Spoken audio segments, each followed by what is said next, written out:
Assalamu alaikum wa rahmatullahi wa barakatuh, mes chers frères et sœurs. Aujourd'hui, je vais vous partager une parole mystérieuse, mais pleine de lumière. Les braises de la séparation s'éteindront bientôt et l'isolement mourra. Ces mots puissants sont liés à un maître immense de notre tradition, Cheikh Ibn Arabi, connu comme le plus grand maître du soufisme. Il a parlé de celui qu'on appelle Al-Mahdi, non pas simplement comme un leader politique, mais comme une lumière dissimulée, gardée en secret, et dont la venue marquera la fin d'un cycle spirituel. Ce que beaucoup ignorent, c'est que Ibn Arabi a laissé des messages cryptés dans ses textes, destinés au Mahdi lui-même. Ces messages parlent de solitude, de douleur, mais surtout d'un avenir où l'isolement prendra fin. Aujourd'hui, nous allons entrer dans ce monde caché, celui des allusions mystiques, pour mieux comprendre ce lien spirituel profond entre Ibn Arabi, le Mahdi et la fin imminente de la séparation. Ibn Arabi, né en 1165 à Murcie, en Andalousie, est l'un des plus grands penseurs mystiques de l'islam. Surnommé le Cheikh al-Akbar, le plus grand maître, il a voyagé dans tout le monde musulman, de l'Espagne jusqu'à Damas, où il s'est éteint. Son œuvre est immense, composée de centaines de livres, dont le plus célèbre est Al-Futuhat al-Makkiyya, les révélations de la Mecque. Mais ce qui rend Ibn Arabi si unique, c'est sa vision du monde spirituel. Pour lui, tout l'univers est le reflet d'un seul être, et chaque événement a une dimension cachée, intérieure, que seuls les cœurs éveillés peuvent percevoir. Il a parlé longuement du Mahdi, mais à travers un langage symbolique et profond, parfois incompris. Pour lui, le Mahdi n'est pas seulement un homme, mais une présence divine manifestée dans le temps. Un sceau de la sainteté, une lumière ultime descendue à la fin des temps pour réconcilier l'intérieur et l'extérieur. Il ne le décrit pas avec des détails physiques, mais avec des qualités spirituelles. Pureté absolue, connaissance directe, humilité écrasante, alignement parfait avec la volonté divine. Ibn Arabi insiste. Le Mahdi ne vient pas pour conquérir, mais pour dévoiler. Il n'est pas un roi des terres, mais un maître des cœurs. C'est dans ce cadre que l'isolement prend tout son sens. C'est un isolement voulu, nécessaire à cette grande mission. Selon Ibn Arabi, le Mahdi traverse une longue période d'isolement avant d'apparaître. Cet isolement n'est pas seulement physique, il est surtout spirituel. Le Mahdi vit caché, souvent incompris, en marge du monde, mais ce retrait est voulu par Allah. Ibn Arabi explique que cet isolement est une purification. Il écrit que les grands élus sont voilés avant d'être révélés, car leur lumière brûlerait ceux qui ne sont pas préparés. Le Mahdi est donc tenu à l'écart pour ne pas être détruit par les passions du monde et pour ne pas troubler un ordre encore immature. Il est dans une grotte symbolique à l'image du prophète avant la révélation. Dans ses textes, Ibn Arabi compare le Mahdi à la lune cachée par les nuages. Elle est là, mais peu la voit, sabah. Cette solitude est un fardeau, mais aussi un honneur. Car celui qui est isolé par Allah est aussi protégé par lui. Ibn Arabi insiste sur le fait que le Mahdi ne doit pas chercher à sortir de cet isolement par lui-même. Il n'est pas maître du moment. Il attend le signal, le décret. Ce silence imposé forge en lui une sagesse que le bruit du monde ne pourrait produire. Et plus encore, c'est dans cet isolement que le Mahdi reçoit les messages cachés des saints du passé, y compris ceux d'Ibn Arabi lui-même. Ce retrait n'est donc pas un oubli, mais une préparation, un écrasement nécessaire avant l'éclosion. Quand Ibn Arabi évoque les braises de la séparation, il parle d'une souffrance qui consume lentement, comme un feu caché sous la cendre. Ces braises symbolisent l'attente, la division du monde, l'absence du Mahdi dans la scène visible. Elles brûlent les cœurs sincères, qui perçoivent que quelque chose manque, que la vérité n'est plus incarnée pleinement. La séparation n'est pas seulement entre les hommes et le Mahdi, mais aussi entre les hommes et leur propre lumière intérieure. Ibn Arabi montre que cette douleur est universelle, elle touche les croyants éveillés, les saints cachés et même le Mahdi lui-même. C'est un feu discret mais persistant. Il ne détruit pas, il rappelle. Il maintient en vie un désir profond de réunification. Mais attention, ces braises ne sont pas une punition. Elles sont le signe que l'union est proche. Ibn Arabi écrit que tant que le cœur ressent ce feu, c'est qu'il est vivant. La séparation devient alors un appel, une préparation collective. Le monde est dans une nuit obscure, mais une chaleur subsiste, une promesse silencieuse. Le Mahdi, caché, sent aussi ce feu.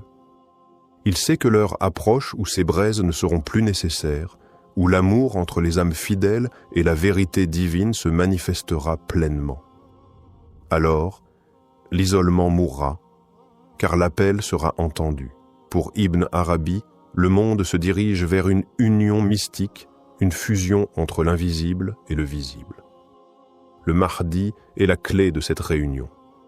Il ne vient pas pour créer un empire, mais pour réunifier ce qui a été brisé, les cœurs, les vérités, les dimensions.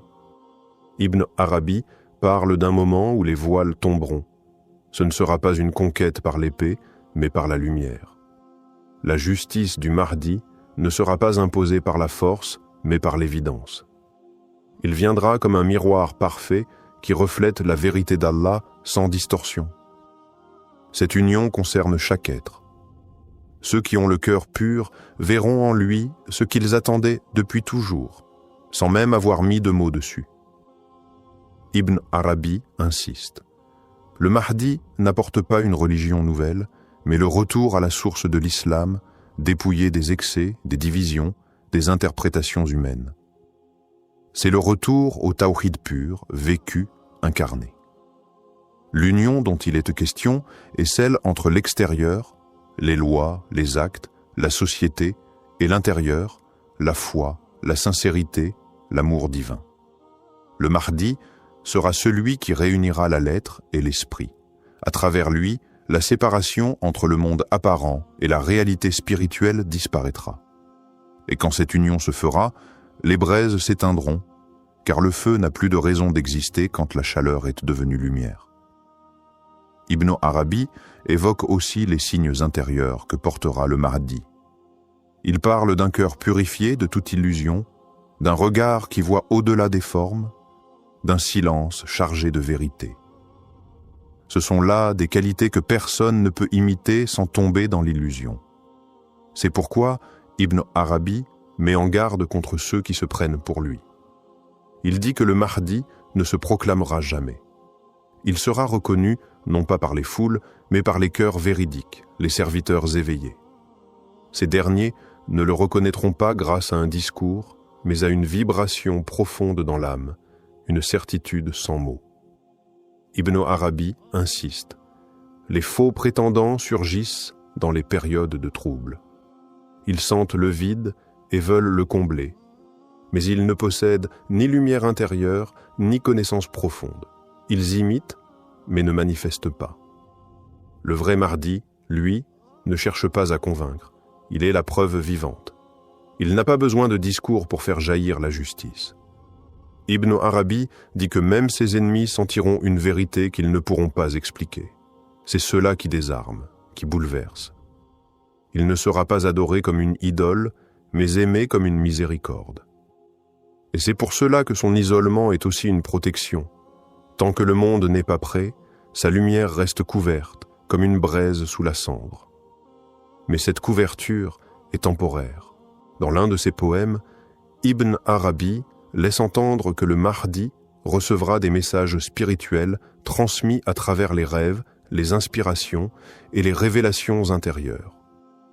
Il écrit « Celui qui hérite de la lumière verra sans les yeux, entendra sans les oreilles et comprendra sans les mots. » Ces paroles ne sont pas banales.